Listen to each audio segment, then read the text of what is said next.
सलाम आप सभी को। आज हम समझेंगे, हमने पहले सुना है और आज उसे हम और भी अच्छे से जान पाएंगे कि जो विचार है बिन बोले भी, बिना किसी माध्यम के हम जो भी सोचते हैं वो कैसे दूसरों तक पहुंच जाता है। हम अगर नेगेटिव सोच रहे हैं तो नेगेटिव, और मुंह पे अच्छा बोल रहे हैं, बहुत अच्छा बोल रहे हैं, लेकिन मन में हमारा नेगेटिव चीज़ें चल रही हैं कि हाँ खा के जाइएगा, और मन नहीं है खिलाने का, तो वो जो आपके विचार है ना, वो ज़्यादा, वो जो आपके वाइब्स हैं अंदर की जो विचार है वो पहले इंसान के मन को छूती है बजाय बोलने के। तो हम आज समझेंगे विचार संप्रेषण बिना माध्यम के भी संभव है। अब यह निर्विवाद रूप में प्रमाणित होता जा रहा है कि मानव के बीच कोई ऐसी प्रक्रिया अवश्य काम करती है जिसके द्वारा सूचनाओं का सूक्ष्म स्तर का आदान प्रदान संभव हो पाता है। अध्यात्म क्षेत्र में दूरवर्ती लोगों को प्रभावित करने, विचारों को संप्रेषित करने का यह माध्यम काफ़ी फलितार्थों के साथ ग्रंथों में वर्णित है, पर इसे अब विज्ञान जगत से भी मान्यता मिल गई है। इस दिशा में अनेकानेक प्रयोग परीक्षण हुए हैं, जिनसे टेलीपैथी, थॉट ट्रांसफ़र एवं थॉट रीडिंग जैसी मान्यताओं को वैज्ञानिकों ने भी मुहर लगाया है ना। हमने सुना है कि टेलीपैथी होता है, थॉट जो है हमारे आदान प्रदान ट्रांसफ़र होते हैं। इन सामर्थ्यों के अस्तित्व में होने पर प्रथम वैज्ञानिक परीक्षण व उसकी पुष्टि सर्वप्रथम कम्युनिस्ट देश रूस में हुई। वहाँ पर पोपो ग्रुप नामक मूर्धन्य वैज्ञानिकों के एक दल ने इस परीक्षण के लिए पहला प्रयास आरंभ किया। इसके लिए कैमेंस्की एवं निकोलाई नामक 2 सब्जेक्ट चुने गए। सब्जेक्ट मतलब जैसे हम लोग साइकोलॉजी में प्रैक्टिकल करते हैं तो 2 लोगों को लेते हैं, उन पर प्रैक्टिकल वर्क करते हैं, तो 2 सब्जेक्ट कौन कौन थे? कैमेंस्की को और निकोलाई को चुना गया। कैमेंस्की को मास्को में रखा गया एवं निकोलाई को 400 मील दूर लेनिनग्राद की एक साउंड प्रूफ प्रयोगशाला में रखा गया। कुछ समय बाद निकोलाई ने संदेश ग्रहण करने के लिए जब स्वयं को मानसिक रूप से पूरी तरह तैयार कर लिया तो उससे संबंध EEG मशीन ने अल्फा मस्तिष्कीय तरंगें प्रदर्शित करनी शुरू की। निकोलाई को इस बात की तनिक भी जानकारी नहीं थी कि दूसरी ओर से विचार संप्रेषण प्रक्रिया कब प्रारंभ होगी। थोड़ी देर उपरांत जब मास्को से संदेश संप्रेषण की क्रिया प्रारंभ हुई तो निकोलाई के ब्रेन वेव्स में महत्वपूर्ण परिवर्तन हुआ, जो इस बात का संकेत था कि इस ओर संदेश सफलतापूर्वक रिसीव किए जा रहे हैं। टेलीपैथी संबंधी यह विज्ञान सम्मत प्रथम प्रमाण था।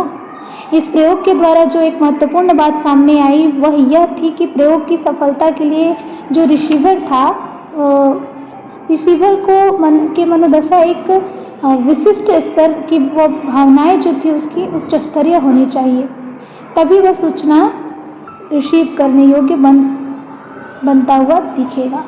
रिसेप्टर के मस्तिष्क से निकलने वाली अल्फा तरंगें इसी बात को इंडिकेट करती है कि इसके प्रमाण स्वरूप जब रिसेप्टर के स्थान पर निकोलाई की जगह एक ऐसे व्यक्ति को रखा गया जो आक्रामक, एग्रेसिव मानसिकता का था, निषेधात्मक चिंतन का था, वो उन विचारों को पकड़ने से सर्वथा विफल रहा जो दूसरी ओर से उसके लिए भेजे जा रहे थे। लेकिन विचार के रूप में संप्रेषित यह और कुछ नहीं वरन विशेष स्तर के विशिष्ट वेवलेंथ वाली मस्तिष्कीय विद्युतीय तरंगें ही होती है। रिसीव करने वाली व्यक्ति से भी जब इस लेवल की तरंगें निकलती है जो रिसीव कर रहे हैं, तभी वो उन्हें आकर्षित कर पाता है, अन्यथा नहीं कर पाता है। जैसे रेडियो कार्यक्रम में प्रसारण केंद्र से संगीत को एक विशेष आवृत्ति पर भेजा जाता है और उस आवृत्ति को जब हम अपने ट्रांजिस्टर्स में मिलाते हैं तभी हम उसे सुन पाते हैं ना। तो मनुष्य में भी उसकी भिन्न भिन्न मानसिक तरंगों के लिए उसका चिंतन तंत्र जिम्मेदार है। व्यक्ति यदि सात्विक प्रकृति का रहा है तो उसकी विचारणा भावना भी सौम्य सात्विक होती है, जो अपनी ही प्रकृति की सतोगुणी व उच्च स्तरीय मस्तिष्कीय रिदम उत्सर्जित करती है। मतलब हाई लेवल ब्रेन में एक रिदम उसके अंदर प्रकट होता है। तो ऐसे ही व्यक्ति सूक्ष्म संदेशों को पकड़ने में सफल होते पाए गए हैं। इस प्रयोग के दौरान यह भी देखा गया है कि जो रिसेप्टर है वो जो उसको संदेश भेजता है जब, तो उच्च स्तरीय भाव धारा से जुड़े होते हैं। तो उनमें से एक की दिमागी तरंग में परिवर्तन से वही बदलाव दूसरे में भी संचारित होता है। रूसी शोधकर्ताओं द्वारा संपन्न किए गए एक ऐसे ही प्रयोग का उल्लेख एम रीजल ने इंटरनेशनल जर्नल ऑफ पैरासाइकोलॉजी नामक पत्रिका के एक लेख में किया है। इस प्रयोग में कैमेंस्की के समक्ष जलने बुझने की आवृत्ति अल्फा रेंज में थी। दूसरी ओर जब निकोलाई ने स्वयं को संदेश प्राप्त करने के अनुकूल बनाया तो थोड़ी देर बाद देखा गया कि उसकी तरंगों की आवृत्ति जो है बिल्कुल वही हो गई जो संप्रेषक की थी। ऐसा ही निष्कर्ष जेफरसन मेडिकल कॉलेज फिलाडेल्फिया के 2 नेत्र विशेषज्ञों द्वारा 2 जुड़वा भाइयों पर किए गए प्रयोग से मिला, जिसका वर्णन न्यूयॉर्क के हेराल्ड ट्रिब्यून पत्र के ट्विन प्रूव इलेक्ट्रॉनिक ESP नामक निबंध में जे हिक्सन द्वारा किया गया है। वैज्ञानिकों का कहना है कि शब्द शक्ति कभी नष्ट नहीं होती। हम जो कुछ सोचते विचारते हैं वह विचार तरंगों के रूप में अंतरिक्ष में घूमते रहता है। वैज्ञानिकों ने इस परिधि को आइडियोस्फीयर नाम दिया है। उनका कहना है कि भाव तरंगे इसी क्षेत्र में मंडराती रहती है। यदि हम अपनी चेतना विचारणा को उस स्तर तक परिष्कृत कर सके तो ऊपर चक्कर काटती उदात्त विचारणाएं सहज ही हम तक आकर्षित होकर हमारे कार्य में सहयोग दे सकती है। अमेरिकी शरीर शास्त्री W. पेनफील्ड एवं H. जॉस्पर अपनी पुस्तक epilepsy and the functional anatomy of the human brain में लिखते हैं कि सापेक्षवाद के जनक एवं विज्ञान जगत के मूर्धन्य भौतिकविद अल्बर्ट आइंस्टीन के मस्तिष्कीय तरंगों की जांच से पता चलता था कि उनके मस्तिष्क से अनवरत वेव्स अल्फा तरंगें निकलती थी, चाहे वह जटिल से जटिल गणितीय गणना में ही क्यों न उलझे हों। यह ध्यान देने योग्य तथ्य है कि अल्फा तरंगें मस्तिष्क की समग्र सक्रियता की स्थिति से निकलती है। उनके अनुसार आइंस्टीन की अधिकांश समस्याओं के हल दिमाग में अकस्मात आते थे और इस प्रकार भी अपनी गणितीय जटिलताओं को बड़ी आसानी से सुलझा लेते थे। उनका कहना था कि सापेक्षवाद का प्रसिद्ध सिद्धांत भी ऐसी ही एक चिंतन प्रक्रिया के दौरान उनके मस्तिष्क में अनायास कौंधा था, जो बाद में भौतिक का आधार स्तंभ बना। तो स्पष्ट है कि आइंस्टीन का मस्तिष्क सदा संवेदनशील अनुकूल रिसेप्टर की दशा में बना रहता था। संभव है उनकी यह स्थिति आइडियोस्फीयर की हाई लेवल जो थॉट है फ्रीक्वेंसी से ट्यून्ड हो, जिसके कारण हर वक्त उन्हें वहाँ से मार्गदर्शन मिलता रहता था। यदि उनके वह अन्य आविष्कारकों चिंतकों के साथ सचमुच ही ऐसा होता था तो इसमें आश्चर्य जैसी कोई बात नहीं होनी चाहिए। सामान्य व्यक्ति के जीवन में भी यदा कदा ऐसा घटित हो जाता है। हम किसी विषय पर सोचते होते हैं, गंभीर चिंतन की स्थिति में होते हैं, पर तभी कोई ऐसा विचार यातायात कंद उठता है जिससे हल आसान हो जाता है। यह शक्य है कि ऐसे समय में हमारा संपर्क सूत्र कुछ क्षण के लिए आइडियोस्फीयर से जुड़ जाता हो, पर अधिक देर तक यह अवस्था न बनाए रख पाने के कारण संपर्क टूट जाता है और कोई अन्य जानकारी न मिल पाती हो। जब प्रश्न यह है कि यदि ऐसा ही होता है तो वह कौन सा माध्यम है जिसके कारण अंतरिक्ष में विद्यमान स्वतंत्र विचार तरंगे किसी व्यक्ति में संचारित होती है अथवा एक स्थान से दूसरे स्थान तक, एक व्यक्ति से दूसरे व्यक्ति तक तुरंत गति से पहुंचती है। तो ज्ञात है कि हम प्राण ऊर्जा के अनंत सागर में रह रहे हैं।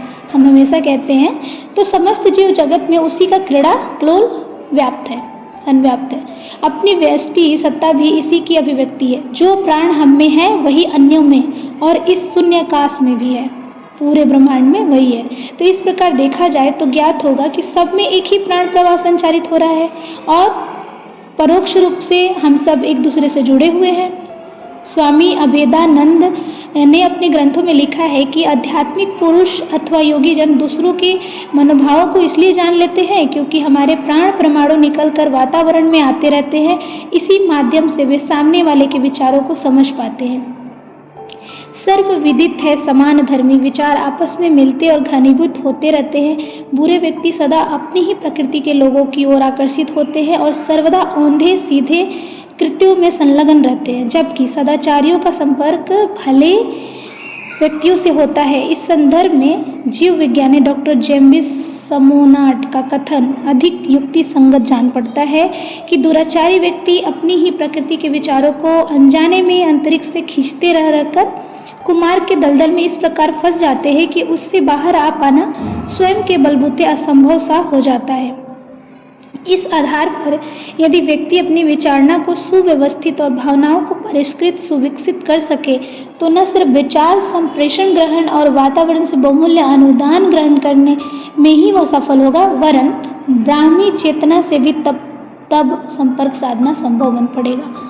तो हमने समझा कि कोई भी माध्यम ना रहे तब भी हम अपने विचारों से कैसे कनेक्ट हो सकते हैं किसी दूसरे व्यक्ति से। और सिर्फ इतना ही नहीं, जब हम पूरे ब्रह्मांड में एक ही प्राण प्रवाह सब में चल रहा है तो उसको जब हम फील करेंगे, जब हम विचार को हाई लेवल फ्रिक्वेंसी में रखेंगे तो हम सिर्फ मनुष्य से ही नहीं, ब्राह्मी चेतना जो सर्वे सर्वा है, जिससे हम निकले हैं, जिसमें जाके समाना है, उससे हम कनेक्ट हो पाएंगे, सुप्रीम हायर एनर्जी से कनेक्ट हो पाएंगे। और तब हमारा कनेक्शन, जैसे टीवी के एंटीना हिल जाता था तो एंटीना ठीक करने हम छत पे जाते थे, तो हम अपने एंटीना को ठीक रख सकते हैं और हमारा antenna direct supreme divine energy से कनेक्ट रहेगा। तब हमारे विचारों का संप्रेषण डायरेक्ट उस जिसे हिंदी में बिजली घर बोल सकते हैं, जहाँ पे थर्मामीटर होता है, उससे कनेक्ट रहेगा और फिर हमारे किसी भी काम में अड़चन नहीं आ सकती। हमारा हर कार्य पॉजिटिव वाइब्स के साथ बीतेगा, चाहे शरीर को कुछ भी हो, मन एकदम हमारा स्वस्थ रहेगा। और जब मन स्वस्थ रहेगा तो हम शरीर को भी बहुत हद तक संभाल सकते हैं, पूरा संभाल सकते हैं, बहुत हद तक नहीं। तो इसी भाव के साथ कि हम अपने विचारों को परिष्कृत करें, हायर लेवल में रखें, किसी भी नेगेटिव बात को, नेगेटिव थॉट को जितना जल्दी हो सके लेट गो करें, उससे बचें, ऐसे लोगों से बचें और हर वक्त हायर एनर्जी से कनेक्ट होकर हाईली पॉजिटिव थॉट में रहें। तो इस तरह से हम किसी के साथ विचारों से संपर्क साध सकते हैं। सभी को प्रणाम, राम राम, धन्यवाद।